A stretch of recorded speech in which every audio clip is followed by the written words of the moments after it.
Welcome back, guys. Today we are looking all at neck pain and specifically disc pain of the neck. So you may be familiar with a disc bulge or hearing about a herniation. These are two separate things and we'll get into this later on. Okay guys, so when we talk about a disc bulge, what are we talking about? So you've got your vertebrae, your vertebral bodies, which are the bony parts in your neck. Now between these is what we call intervertebral discs. These act as the shock absorbers or the cushioning between these vertebral bodies. And our spine is naturally meant to act as a spring. You've got your curves, and as we have land in impact or whatever it may be, it's meant to absorb that impact. Now, a lot of the time with poor posture, we lose that spring effect through the spine. And what happens to these intervertebral discs is we rely on them way too much. Now, over time, these discs can start to degenerate. The outside, the fibrousy outside, the annulus of the disc can start to weaken, and then the material from the inside of the disc, which remember is called the nucleus pulposus, that will start to push and protrude out. Now what this does is a lot of the time it's pushing back and on the angle right up against where what we call the exiting nerve root is. So the nerve that goes out and feeds down the arm. And when this happens, we often get a lot of those referrals and the numbness, the tingling, all those sensations down the arm. So a lot of the time we don't, and it is important to note that a lot of people will have disc bulges in their neck and be asymptomatic. Same as the lower back. A lot of us who are active will have some degree of disc bulge and never even know about it. So it's not, when you do hear disc bulge, don't always be scared and frightened. It's not this big scary thing. But a lot of us do become symptomatic over time, and today we are looking at ways to help you and get you back on track. What causes a disc bulge? So number one is poor posture.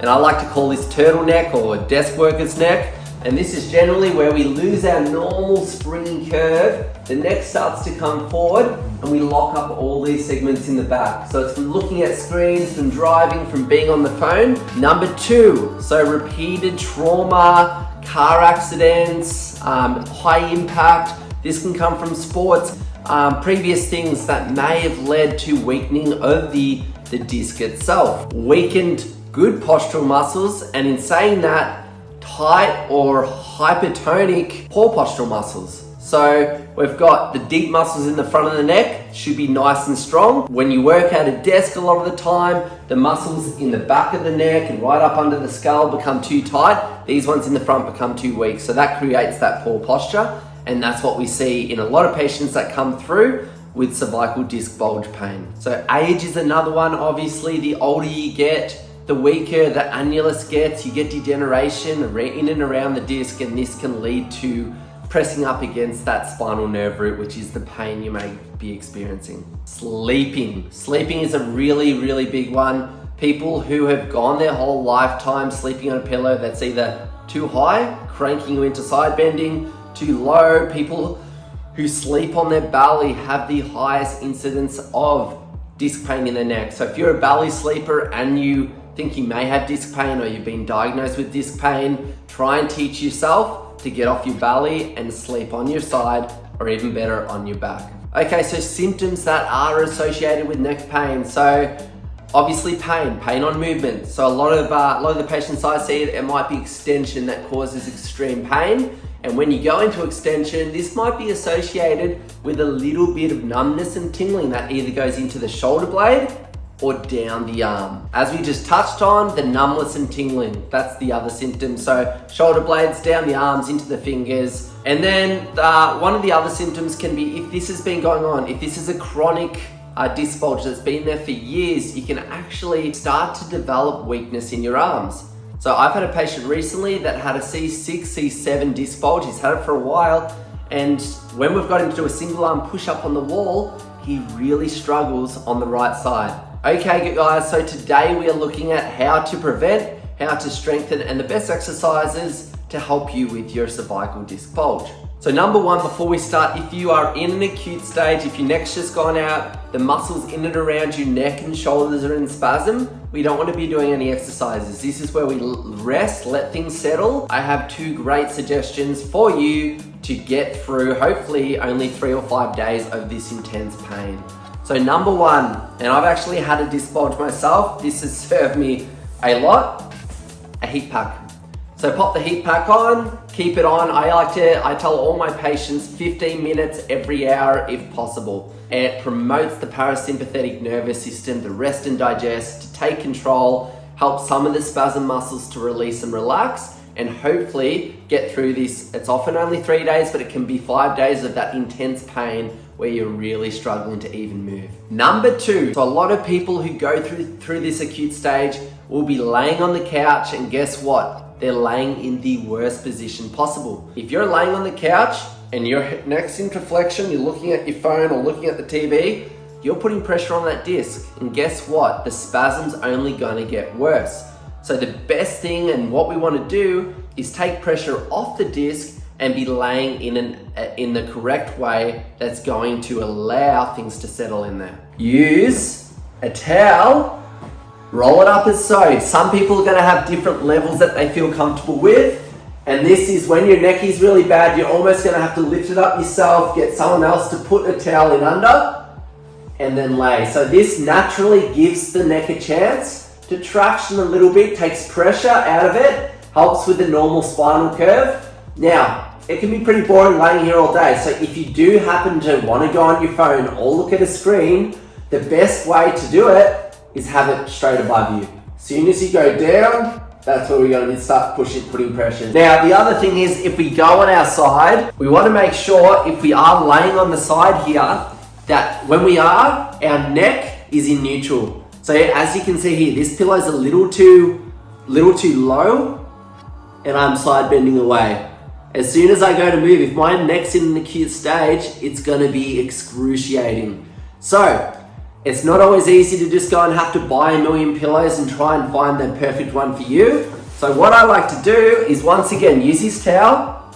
You can fold it up. You can use another 1 or 2 towels, pop it under the pillow, and you can sort of find the right level for you. So as you can see, putting that in under there, and you can get someone to look at the back of your neck, but that's a little closer to neutral. I probably need just one more little lift to have me in neutral. But you want to make sure that when you're laying here, your neck isn't dropping, your neck isn't lifting, because that's only going to aggravate the disc and make everything a lot more angry. Okay guys, so I have 4 exercises here that I want to run through, and these are going to hopefully help you. Remember, golden rule, if there's any nerve pain that goes into your shoulder blade or down your arm, stop. If there's any local pain in your neck when you're doing these, it's also not going to do you any good. Stop straight away. Okay guys, so the first one, you've got a towel here. You can also use a yoga mat if you've got one. And we're going to roll it up so it's a nice little curve under our neck here. We're going to be laying on it like so it just supports under our neck. Now, what I want you to do here, keeping the back in contact with the bed or whatever you're laying in, we're going to try and trace this chin down and switch these deep muscles in the front of the neck on.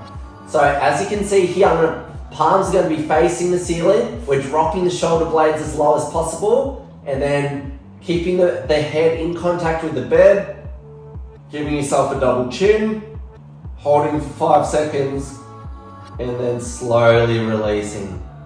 So same thing, drop back down, give yourself a double chin, head pressing back into the back of the bed, and then after 5 seconds, a slow release.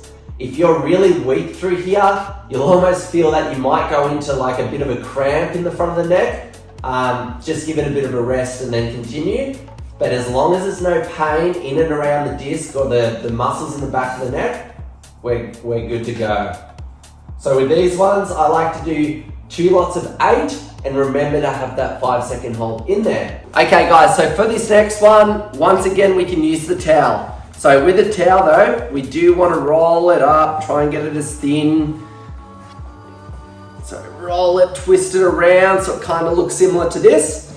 Now what we're going to do here, we're going to be laying. So if you've got like the side of the bed or something at home you can use here, we're going to be laying so our shoulders are right on the edge. We're going to place this behind. We're going to make sure we have a really good contact in this towel so we're not going to drop it. Now, what we're going to do here is slowly drop the neck into extension. Now my golden rule here is if you drop too much and you start to feel pain, it's only going to make things worse. So remember, pain means either stop or decrease the range. So if you drop to here and you're like, yeah, that feels good, but any more is going to hurt it, we're going to stop here. We're not going to drop all the way down. But what we are doing here, keeping the knees bent, lower back pressing hard into the table, we're going to be letting the neck drop down, and with my arms here, I'm pulling up towards the ceiling as it drops. Then coming out of this, so that what we did in the first exercise, you're going to draw that chin into that double chin down to chest motion and take pressure out of the arms. So holding it there, then slowly going back into extension as you pull up and traction that neck away. Then same thing again, slowly activating the front of the neck, bringing the chin down, taking the pressure out of the towel. Hold for 3 seconds, slowly going back. Try and get the towel as low around the base of your neck as possible. And then slowly tracing, chin back down. So with these ones, start with 2 lots of 6, try and build it to 2 lots of 10 within that 12 weeks, first 12 weeks of exercising. Okay guys, so this next exercise is designed to try and improve your posture. So a lot of people with bulging discs in their neck, you'll notice the posture, the shoulders are forward, shoulders are up, neck's forward, yeah? You're jamming everything through the base of your neck, going up into the middle of the neck. We want to reverse this. I'm going to face you here. We're going to externally rotate the arms. We're going to drop the shoulders down. So if I turn around, we're trying to pull these shoulder blades to opposite pockets. So externally rotating the shoulders, bringing those shoulder blades down to opposite pockets, just like so. So I've got them locked in here, and then with the neck, we're going to slowly add a little bit of extension, 3-second hold, slowly coming back, keeping almost like you've got a bad smell in the front, not letting your neck come forward, just keeping it on a string, getting pulled up towards the ceiling, but keeping those shoulder blades pulled right back. So once again, deep breath in. As we breathe out, going into just a little bit of neck extension, keeping the shoulder blades locked down, and then coming back out of it, keeping that chin tucked. So same thing with these ones, guys. Go really slow, get the 3-second hold, 2 lots of 6 to start with. In 12 weeks time, I want you to try and build to 2 lots of 10. Okay guys, and the last one, number 4, is a great one, but we want to be really careful with it. So I'm going to show you 2 options. The easy option is sitting string on the top of the head, pulling the neck up. So sitting nice and tall, shoulder blades down, shoulder blades back. And then what we're going to be doing here is turning your neck to 45 degrees. And then with this hand, we're going to be applying pressure. So we're going 10 seconds, still have that string on top of the neck. So sitting up nice and tall in good posture. And we're really giving ourselves a lot of pushback with this hand to make it hard on the muscles in the neck, and then slowly switching off. Shoulder back down, coming into the other side, 45 degrees, hand goes up, and then pushing nice and hard. And make sure that neck doesn't creep forward. It's once again, chin's pulled back, string on the top of the neck, coming up. So remember, 10-second hold both ways, 6 reps to start off with, 2 lots of 6 reps, and then within that 12 weeks, building that to 10 reps. Now, the hard option, and this is one that I personally believe will really help and make that neck become more bulletproof going into the future, especially if you're someone like myself who loves sports, loves activities. I'm into surfing. You get a lot of sort of micro trauma through the neck when you're falling, and that can irritate a disc. So we want to make sure everything in and around the neck stays super strong. So going back into that laying position on the edge of the table, palms facing the ceiling. What we're going to be doing here, a little bit of a chin tuck motion. So here you're going to feel the muscles deep in the front of the neck. switching on really strong. Now, if you're in this position here and you're like, wow, this is way too much for me to hold my head off the side, you should be doing the seated one. You're not quite ready for this one yet. But if you're someone that you're like, all right, this is strong, but I can do it, there's no pain in my neck, what we're going to be doing here is slowly rotating and then slowly going back the other way. So make sure that you keep pulling that chin down, giving yourself that double chin. And the goal here is to once again slowly get to 6 on both sides. And then in 12 weeks, we want to build that to 10. So the big thing here I want you to focus on as well is that as you are doing this, we want to make sure these hands are pulling the shoulders down into good posture as well. So rolling the arms out, opening up the chest, and then rotating around from there.